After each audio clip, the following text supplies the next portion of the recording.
Hello students, this is Naveen Upadhyay. You are watching your favorite subject physics. Now we will start our lecture. First of all, we will connect our lecture to the last topic और last topic में हमने बात की थी physical quantity यानी कि भौतिक राशियों की। वे सभी राशियां जिनको प्रायोगिक या सैद्धांतिक रूप से मापा जा सकता है, वे सभी राशियां क्या कहलाती हैं? भौतिक राशियां कहलाती हैं। और फिजिक्स के किसी नियम से परिभाषित भी होनी चाहिए। ऐसी सभी राशियां क्या कहलाती हैं? भौतिक राशियां कहलाती हैं। अब भौतिक राशियों में मैंने आप लोगों को बताया था कि इन्हें हम 3 पार्ट्स में डिवाइड कर सकते हैं। एक जिनमें केवल क्या होता है? मैग्नीट्यूड होता है यानी कि परिमाण, उसको हम क्या कहते हैं? प्योर रेशियो, शुद्ध अनुपात। और दूसरी वो राशियां जिनमें परिमाण और परिमाण के साथ में उनका मात्रक भी होता है लेकिन दिशा नहीं होती है और जिन्हें साधारण बीजगणितीय विधि से हल किया जाता है, तो वो राशियां हमने क्या ली थी? स्केलर क्वांटिटी यानी कि अदिश राशियां। और तीसरी वो राशियां जिनमें परिमाण, मात्रक और उसके साथ में डायरेक्शन यानी कि दिशा भी होती है और इन्हें सदिश विधि से हल किया जाता है। ऐसी राशियां होती हैं सदिश राशियां। अब ये जो सभी राशियां हैं, चाहे वो प्योर रेशियो, अदिश राशियां और सदिश राशियां, ये सभी राशियां जो हैं इनको हमने 2 पार्ट्स में डिवाइड कर रखा था। एक थी मूल राशियां, फंडामेंटल क्वांटिटीज, और सेकंड ड्राइव्ड यानी कि व्युत्पन्न राशियां। मूल राशियां जो किसी दूसरी राशि पर निर्भर नहीं करती हैं, स्वयं अपना अस्तित्व रखती हैं, ऐसी राशियां मूल राशियां कहलाती हैं। और वर्तमान में इन मूल राशियों की संख्या कितनी है? 7 मूल राशियां हैं। और इन मूल राशियों से उत्पन्न होने वाली राशियां जो होती हैं वो राशियां क्या कहलाती हैं? व्युत्पन्न राशियां, ड्राइव्ड क्वांटिटीज। तो 7 फंडामेंटल क्वांटिटीज के अलावा जितनी भी राशियां हैं वो सब व्युत्पन्न राशियां होती हैं, केवल 2 राशियों को छोड़कर, जिसमें कोण और घन कोण, एंगल और सॉलिड एंगल, इनको अगर अपन छोड़ दें तो सारी राशियां आती हैं व्युत्पन्न राशियों में। तो अब उन राशियों को मापने के लिए, मेजरमेंट के लिए हमें रिक्वायरमेंट होती है किसकी? यूनिट्स की। तो हमारा नया जो टॉपिक नेक्स्ट जो स्टार्ट कर रहे हैं वो टॉपिक है यूनिट्स। तो किसी भी भौतिक राशि की एक निश्चित मात्रा, किसी भी भौतिक राशि की एक निश्चित मात्रा उसका मात्रक कहलाती है। किसी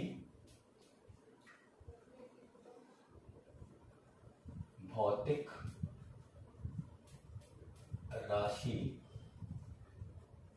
की एक निश्चित मात्रा, निश्चित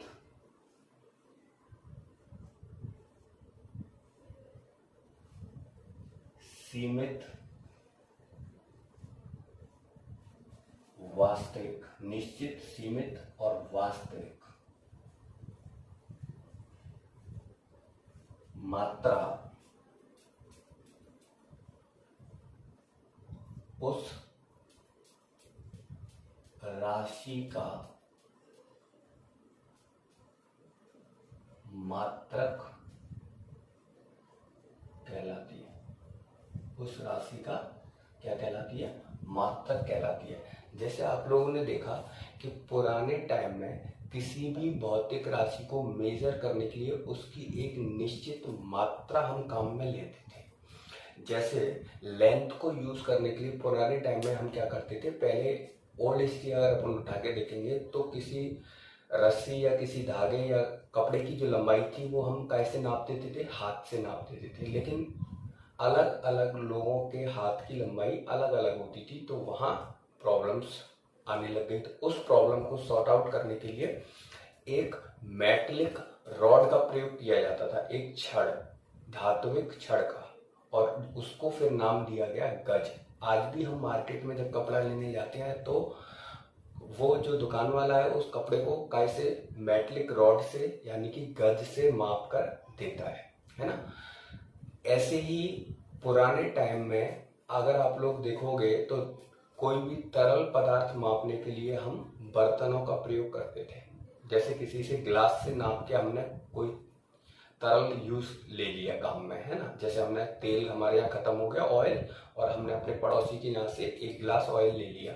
अब जब वापस किया तो उसी गिलास से वापस कर दिया भर के, तो वो उसकी एक निश्चित मात्रा हो गई। लेकिन देखो क्या होता है कि जो हम बर्तन यूज कर रहे हैं वो हो सकता है सबके यहाँ बर्तनों के साइज अलग अलग होते हैं, और हो सकता है वो बर्तन क्या हो, टूट जाए या पिचक जाए या खो जाए। तो ऐसी कंडीशंस में हमने क्या किया, उसकी एक स्टैंडर्ड साइज, डेफिनेट साइज बना दी, और जिसको हम कहते हैं आज लीटर।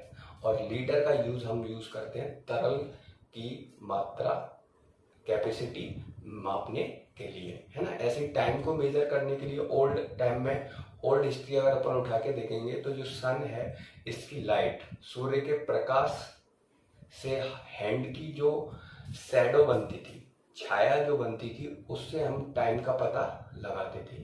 और आज हम यूज करते हैं किसका, वॉच का। तो किसी भी भौतिक राशि का एक निश्चित मात्रा उस भौतिक राशि का क्या कहलाती है, मात्रक कहलाती है। लेकिन वो निश्चित मात्रा कैसे होनी चाहिए, निश्चित, सीमित, वास्तविक मात्रा, है ना, उस राशि का क्या कहलाती है, अच्छा, मात्रक कहलाती है। अब मैं मात्रक के बारे में कुछ पॉइंट्स आपको बताता हूं, है ना। एक तो किसी राशि की निश्चित, सीमित और वास्तविक मात्रा को उस राशि के मात्रक के रूप में परिभाषित किया जा सकता है। किसी राशि की एक निश्चित,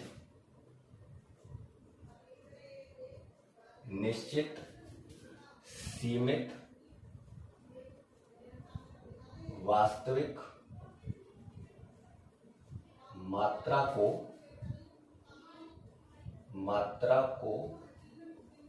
उस राशि के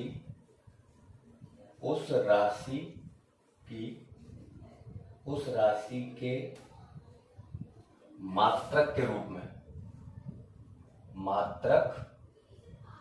के रूप में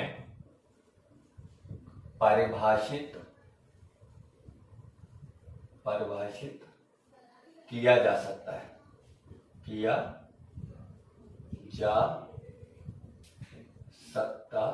है, अच्छा, अगर अपन सेकंड पॉइंट की बात करते हैं तो ये जो मात्रक है ये यूनिवर्सल होना चाहिए, एक डेफिनेट शेप, साइज और मैग्नीट्यूड का होना चाहिए। यानी कि उसका जो आकार, आकृति और उसका जो परिमाण है वो निश्चित होना चाहिए। तो ये मात्रक कैसा होना चाहिए,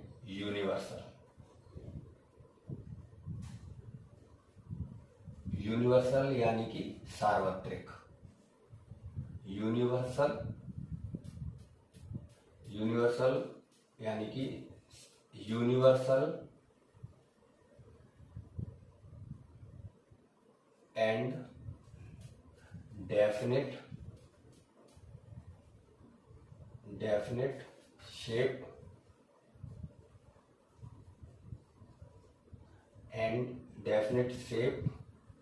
साइज एंड मैग्नीट्यूड।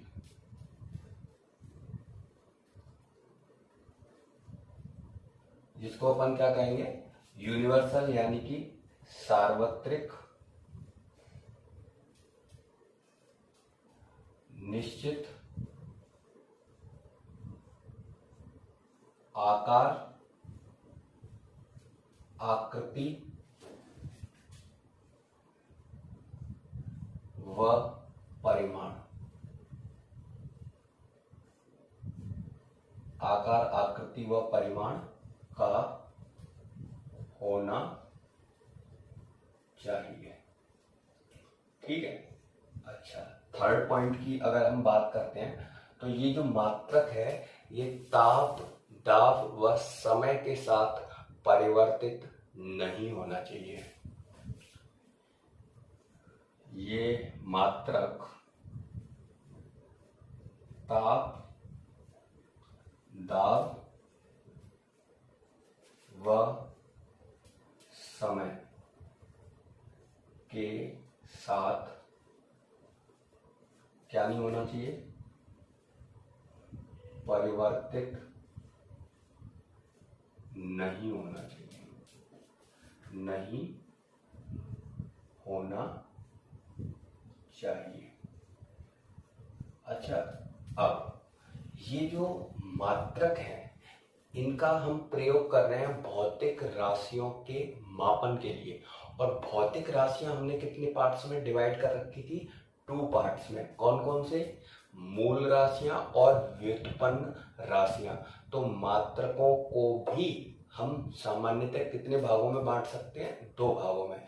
एक होंगे मूल मात्रक जो मूल राशियों के लिए प्रयोग में लाए जाएंगे, और दूसरे होंगे व्युत्पन्न मात्रक जो व्युत्पन्न राशियों के मापन के लिए प्रयोग में लाए जाते हैं। तो इन सामान्यतः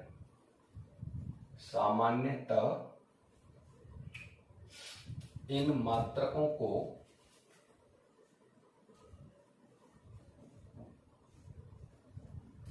कितने भागों में बांटा जा सकता है, 2 भागों में बांटा जा सकता है, बांटा जा सकता है ना। एक कौन से होते हैं, एक होते हैं अपने मूल मात्रक, एक हो गए अपने कौन से, मूल मात्रक, फंडामेंटल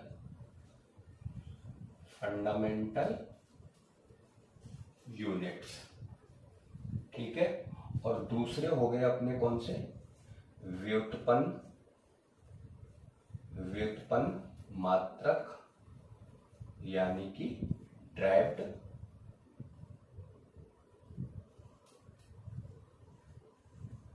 यूनिट्स, ठीक है। एक तो हो गई अपनी कौन सी यूनिट्स, फंडामेंटल यूनिट्स हो गई, और दूसरी कौन सी हो गई, ड्राइव्ड यूनिट्स हो गई, है ना। एक तीसरी और होती है, कौन सी, जो मैंने अभी आपको बताया था, कौन सी होती है, पूरक राशि, पूरक मात्रक, है ना। पूरक मात्रक यानी कि पूरक मात्रक में कौन सी आती है, सप्लीमेंट्री यूनिट्स,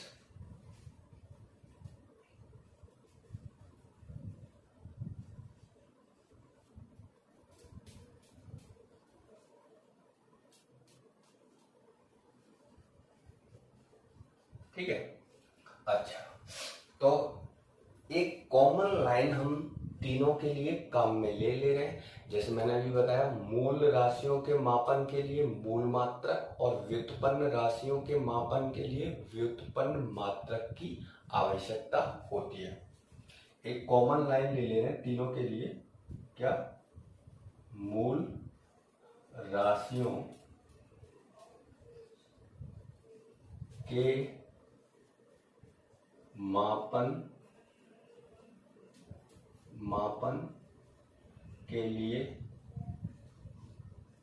मूल मात्रकों और व्युत्पन्न राशियों के मापन के लिए व्युत्पन्न मात्रकों की आवश्यकता होती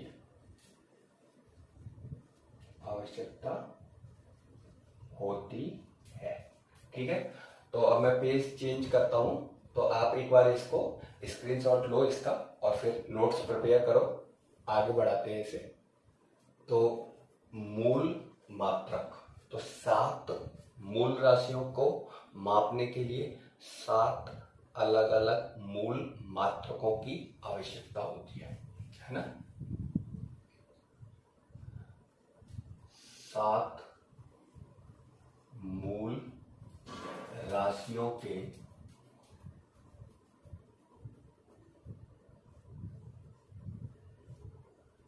साथ ही मूल या 7 मूल राशियों को मापने के लिए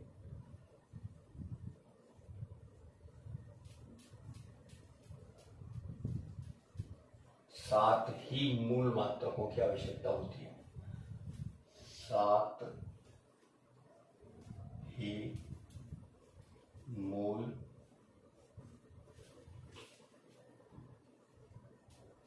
मात्रकों की आवश्यकता होती है ना।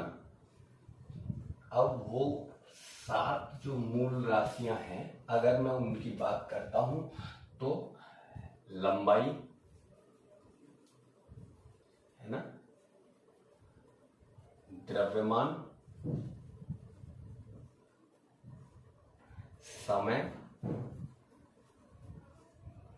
ताप, विद्युत धारा,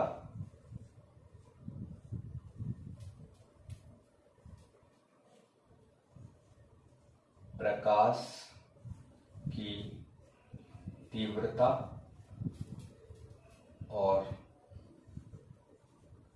पदार्थ की मात्रा, है ना। तो लंबाई, द्रव्यमान, समय, ताप, विद्युत धारा, प्रकाश की तीव्रता और पदार्थ की मात्रा, है ना। तो जो लंबाई है, लंबाई लेंथ है नी, लेंथ, इसको हम मेजर करते हैं, इसका मात्रक मीटर, ठीक है।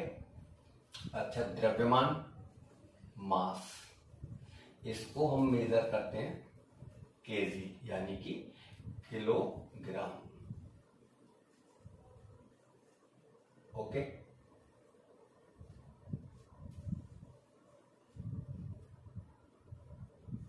अच्छा, आगे चलते हैं। तो फिर आता है टाइम। तो जो टाइम है इसको अपन मेजर करते हैं किसमें, सेकंड में, ठीक है। टाइम के बाद आता है टेम्परेचर।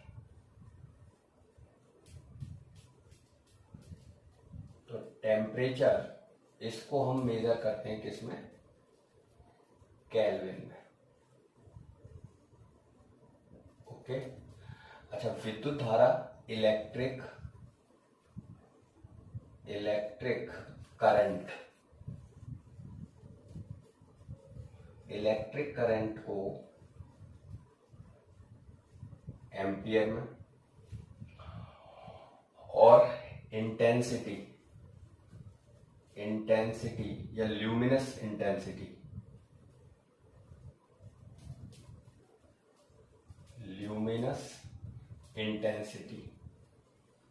तो ल्यूमिनस इंटेंसिटी को हम कैंडेला, ठीक है। और पदार्थ की मात्रा, अमाउंट ऑफ सब्सटेंस, इसको हम मेजर करते हैं किसमें, मोल में, मोल। तो ये अपनी यूनिट्स हो गई 7 फंडामेंटल क्वांटिटीज और उनकी 7 डिफरेंट यूनिट्स हो गई। और कौन कौन सी यूनिट्स, तो आप लोग समझ गए। यहाँ पर हमने 7 फंडामेंटल क्वांटिटीज की 7 यूनिट्स, ये जो यूनिट्स हैं वो SI यानी कि इंटरनेशनल यूनिट सिस्टम्स में हमने इसको यूज किया है। यूनिट सिस्टम क्या होता है वो भी मैं आपको अभी बता दूंगा, लेकिन उससे पहले मैं एक चीज और बता दूं, इनकी जो डायमेंशनल सिंबल होते हैं, डायमेंशनल सिंबल यानी कि इनकी जो विमाएं होती हैं, उन विमाओं के लिए जो हम प्रतीक यूज करते हैं वो और बता देता हूं यहीं पर। तो लेंथ जिसकी यूनिट मीटर है, इसके लिए हम डायमेंशनल सिंबल यूज करते हैं क्या, L, लेंथ के लिए, ठीक है, डायमेंशनल सिंबल को हम ब्रैकेट के अंदर रखते हैं। ऐसी मास जिसको हम किलोग्राम में मेजर करते हैं, इसका जो डायमेंशनल सिंबल होता है वो होता है एम। ठीक है, अच्छा आगे चलते हैं। टाइम जिसको मेजर करते हैं सेकंड में, इसका डायमेंशनल सिंबल होता है टी। ठीक है, डायमेंशनल सिंबल। ऐसे ही टेम्परेचर जिसको मेजर करते हैं केल्विन में, इसका डायमेंशनल सिंबल होता है के। अच्छा, बहुत सी बुक्स में हो सकता है इसका जो डायमेंशनल सिंबल है टेम्परेचर का वो थीटा से भी दिखा सकते हो, तो थीटा भी हो सकता है, बट अपन के यूज कर रहे हैं ना। विद्युत धारा इलेक्ट्रिक करंट जिसको एम्पियर से हम मेजर करते हैं, इसका जो डायमेंशनल सिंबल होता है वो होता है ए। ठीक है, अच्छा प्रकाश की तीव्रता ल्यूमिनस इंटेंसिटी कैंडेला, और इसका जो डायमेंशनल सिंबल हम यूज करते हैं सी डी। ऐसे ही जो अमाउंट ऑफ सब्सटेंस है मोल, इसका जो डायमेंशनल सिंबल हम यूज करते हैं वो होता है एम ओ बी, या हो सकता है एम ओ बी। बहुत सी बुक्स में आपको मिल जाएगा, तो मैं एम ओ लिख दे रहा हूं। ठीक है, अच्छा अब ये तो हो गई 7 फंडामेंटल क्वांटिटीज और उनकी 7 ही यूनिट्स।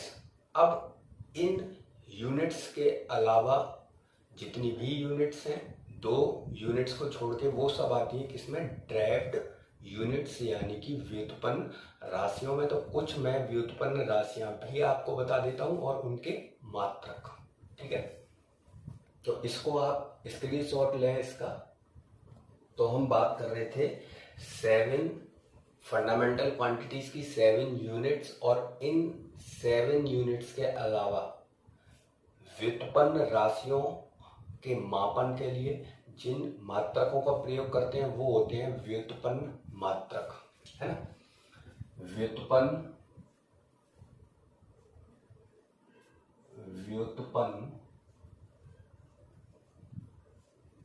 राशियों के मापन में प्रयुक्त मात्रक, मापन के लिए प्रयुक्त मात्रक क्या कहलाते हैं, व्युत्पन्न मात्रक कहलाते हैं।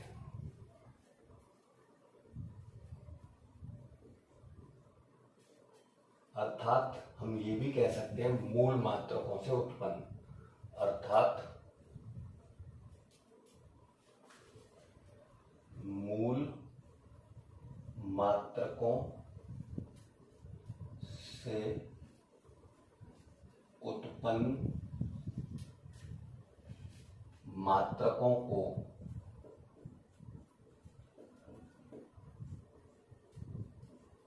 व्युत्पन्न मात्रक कहते हैं।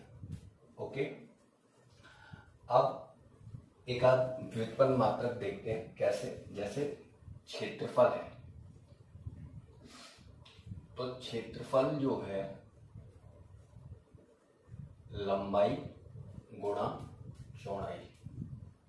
ठीक है, लंबाई को भी मेजर कर मीटर में और चौड़ाई को भी मीटर में। अच्छा, ये जो क्षेत्रफल है ये व्युत्पन्न राशि है क्योंकि ये लंबाई और चौड़ाई पर निर्भर कर रही है। अब इसका मात्रक लेंगे तो लंबाई को मीटर में और चौड़ाई को भी मीटर में, तो मीटर इंटू मीटर, तो ये हो गया मीटर स्क्वायर। अच्छा, ऐसे ही अगर मैं बात करता हूँ आयतन की, तो आयतन होता है बेटा अपना लंबाई गुणा चौड़ाई गुणा ऊंचाई, है ना। तो मीटर गुणा मीटर गुणा मीटर, तो ये हो गया मीटर क्यूब, यानी कि मीटर की घात कितनी, 3। अच्छा, अगर मैं बात करता हूं घनत्व की, तो घनत्व होता है द्रव्यमान बटे आयतन। तो द्रव्यमान को हम मेजर करते हैं किलोग्राम में और आयतन को मीटर क्यूब में, तो किलोग्राम पर मीटर क्यूब, किलोग्राम किलोग्राम प्रति मीटर क्यूब। अच्छा, घनत्व के बाद अगर मैं बात करता हूँ चाल, तो चाल बराबर दूरी बटे समय, और दूरी को मापते हैं किसमें, मीटर में, और समय को मापते हैं माय डियर सेकंड में। तो ये बन गया मीटर पर सेकंड। अच्छा, वेग की अगर मैं बात करता हूं तो वेग होता है विस्थापन बटे समय, और विस्थापन बटे समय यानी कि ये भी हो गया मीटर पर सेकंड। और अगर अपन बात करेंगे तो मीटर पर सेकंड हो गया, है ना। त्वरण, तो त्वरण होता है वेग परिवर्तन बटे परिवर्तन में लगा समय यानी कि समयांतर। तो जो वेग परिवर्तन है उसको हम मीटर पर सेकंड, और समय नीचे आ रहा है तो एक और सेकंड आ गया, तो ये हो गया metre per second square, metre per second square. अच्छा, और अगर अपन आगे जाएंगे तो संवेग, संवेग होता है बेटा द्रव्यमान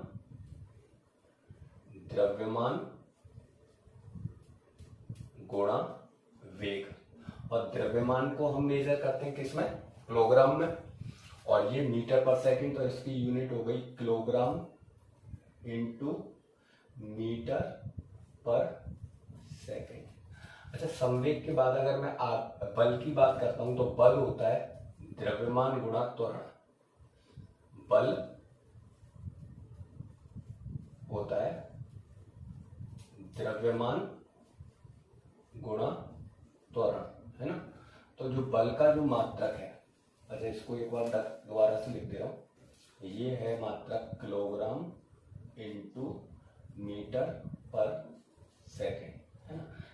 त्वरण की बात करते हैं, द्रव्यमान किलोग्राम में मापते हैं और त्वरण को मापते हैं मीटर पर सेकंड स्क्वायर में। तो ये हो गया kilogram into metre per second square, ठीक है, kilogram into metre per second square.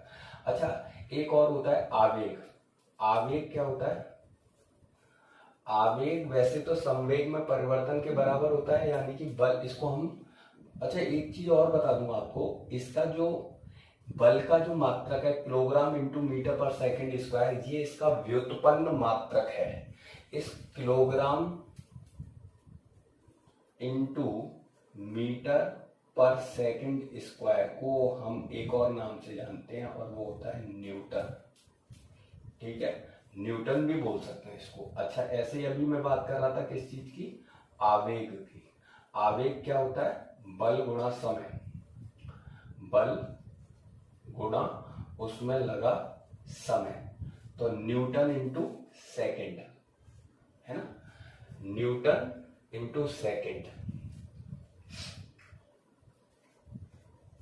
Newton बल का मात्रक हो जाएगा, और इंटू समय का मात्रक क्या हो जाएगा, सेकंड। एक चीज मैं आपको बताऊं, ये जो अपन बात कर रहे हैं कि न्यूटन इंटू सेकेंड, तो जो न्यूटन है वो किसका मात्रक है, न्यूटन इंटू सेकेंड। तो न्यूटन अपना मात्रक किस चीज का था, kilogram into metre per second square into second, kilogram into metre per second square, ये तो था न्यूटन, और इंटू क्या है, सेकंड। तो अगर मैं सेकंड से एक सेकंड कैंसिल आउट कर दूं तो हमारा क्या बचेगा यहाँ पे, kilogram into metre per second. तो ये जो मात्रक है आवेग का, वो सीधे काय के बराबर है, संवेग के। संवेग और आवेग, संवेग में जो परिवर्तन होता है वो आवेग के बराबर होता है, ठीक है।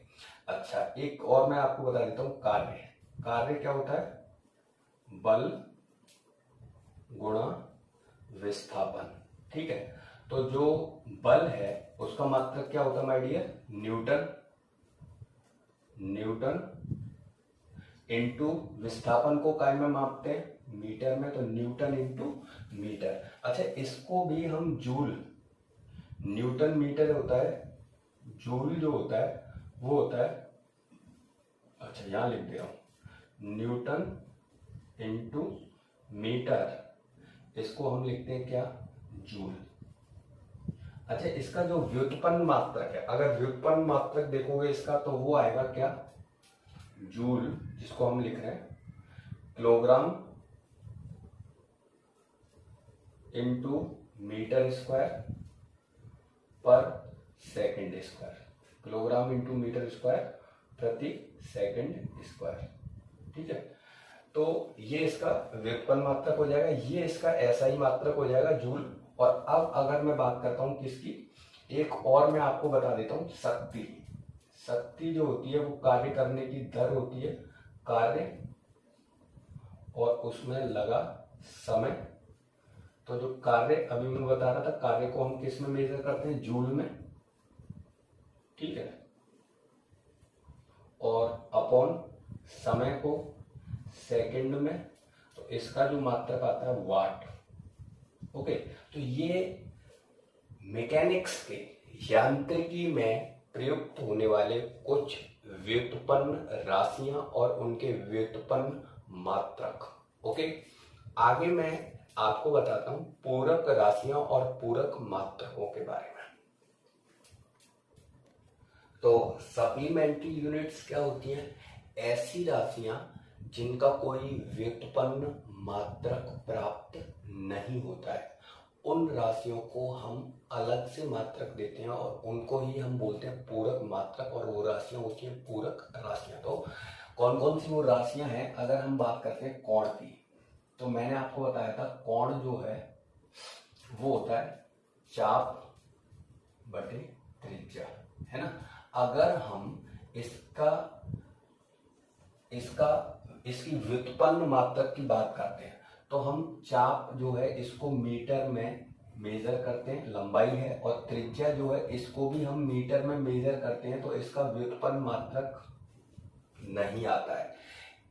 कोण का कोई व्युत्पन्न मात्रक नहीं होता है, तो कोण जो है उसको जो पूरक मात्रक देते हैं, है ना, इसका जो पूरक मात्रक है, पूरक मात्रक वो होता है क्या, कोण का जो पूरक मात्रक होता है वो होता है रेडियन। रेडियन, और एक और हम कौन से मात्रक का यूज करते हैं, डिग्री का।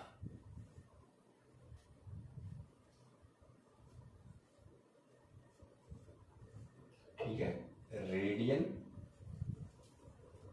और डिग्री। अच्छा, दूसरा होता है तुम्हारा घन कोण। घन कोण, इसका जो फॉर्मूला होता है पृष्ठ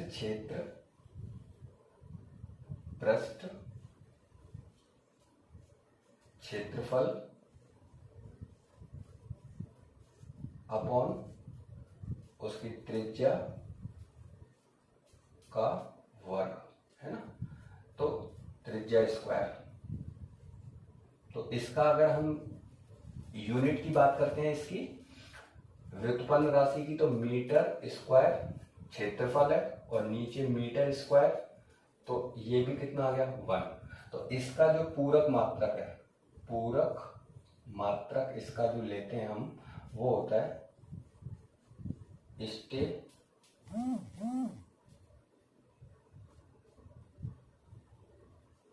रेडियन।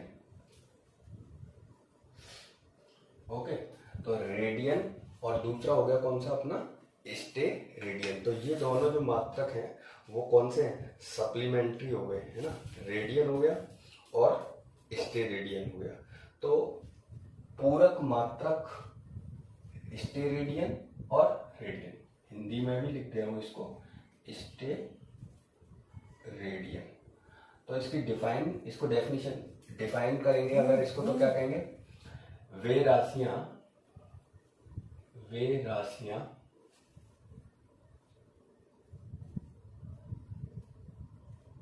जिनका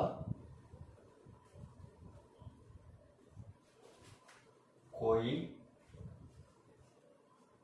व्युत्पन्न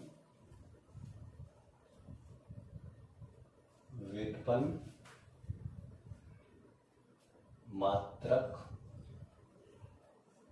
प्राप्त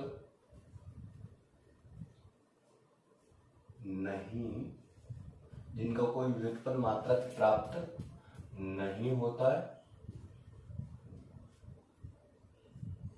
और जिन्हें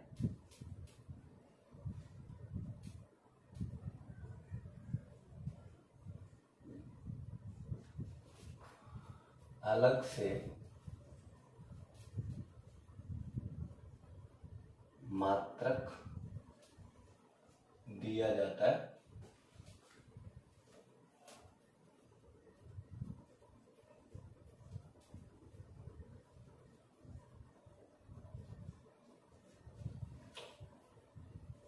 क्या कहलाते हैं? पूरक मात्रक कहलाते हैं।